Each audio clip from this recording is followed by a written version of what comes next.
My kids and I have been talking about personal training for over 10 years because I've been working out for 20 years, but they don't like the way I was doing it. You know, we're both college athletes. They know a lot about physical training and nutrition, and they thought that I needed to fix my routine. So we've been talking about it for a long time, and I finally retired from my law practice, and I had a little bit more time available to work on this. So they said, now we're going to stop talking about it and actually do it. Oh.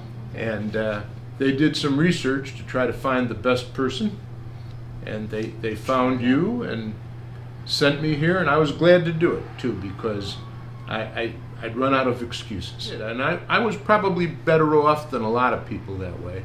Okay. But my routines, my workout routines, were not as effective as they needed to be. I kept repeating the same things over and over again, and I probably wasn't pushing myself as hard as I needed to. And you know, I didn't have the knowledge to do it the correct way. Yeah, definitely had an overall health objective, and I certainly needed to lose weight. I did lose some weight, and I have more work to do on that.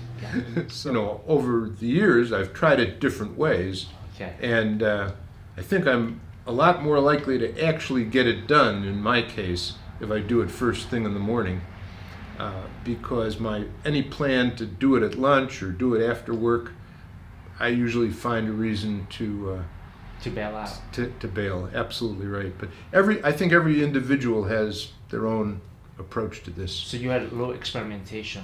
You tried different techniques, different times during the day, and you found the morning is just that's the best for me.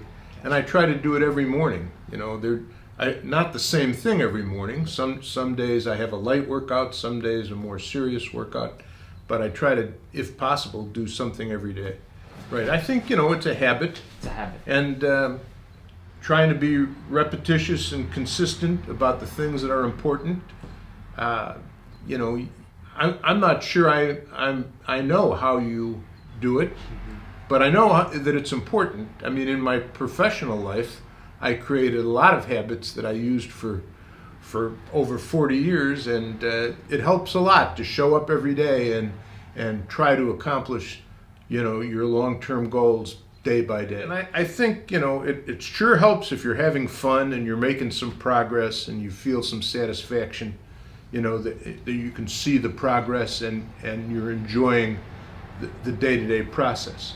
In the long run, we all know what we're trying for here. We want to have a healthy life, you know, a long, healthy life, to do all the things that are on our bucket lists.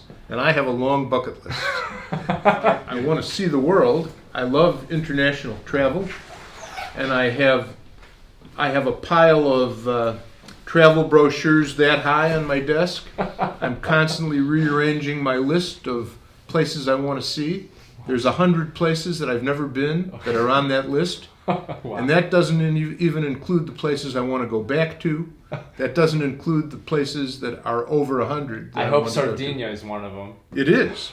And the thing is, you know, if you don't think about this seriously, you know, how are you going to see all these places if you don't quit your job and get organized and get after it? You know, it takes a long time to see the whole world. And I am well on my way to getting there, but I have a lot to do still. And I think, you know, we all want to have it all. So it's a matter of having energy, being organized. You know, I certainly worked hard for many years, and I enjoyed it. Otherwise, I doubt that I could have done it. You know, I was a lucky guy. I was able to save a lot of money, but I also spent a lot of money. Yeah. So I've really been blessed. I've had a great life, and it's not over yet. I plan to enjoy the next 15, 20 years, maybe more than that. I run a foundation that makes grants to a lot of worthy organizations, and I'm pretty active in philanthropy in Chicago. We're working on Chicago community development. We're working on improving the local and sustainable food and agriculture system, and we have some other projects too. There's a lot of work to be done. Yeah. I don't think you'll find anybody this old and this fat who's in as good shape as I am. You know? But we'll try to lose a little bit more weight. That's one of the goals that I still have. All right. I've got to keep working on that. And I'm feeling great, and I've got my A1C down to 5.9. So people who know about diabetes will understand what that means. That's a good number for me. There's a lot to learn.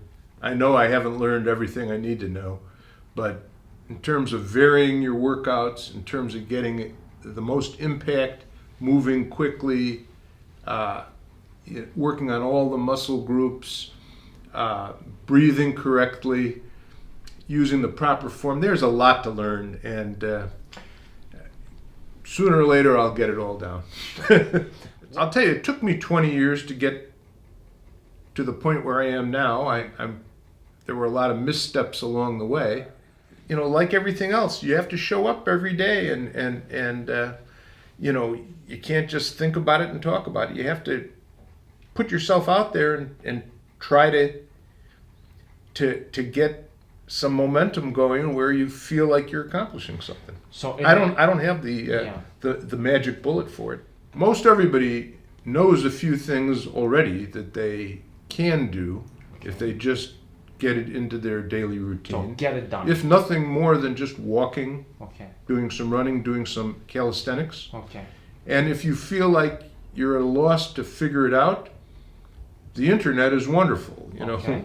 if you Google the word exercise, Okay. I'm sure you'll find a lot of resources there. There's a nursing home and a retirement Okay. community where I visit quite often. Yes. And I'm mostly visiting people who are friends of my parents who are in their 90s. In the 90s.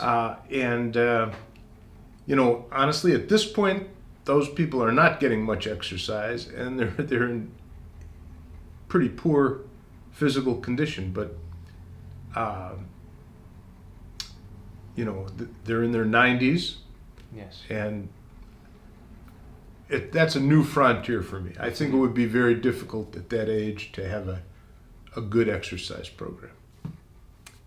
Maybe that's not what you wanted me to say. No, but, no, I want you. I'm just having a conversation. Right now, I'm spending most of my effort focusing, let's say, on the next 10 years. Perfect. Okay.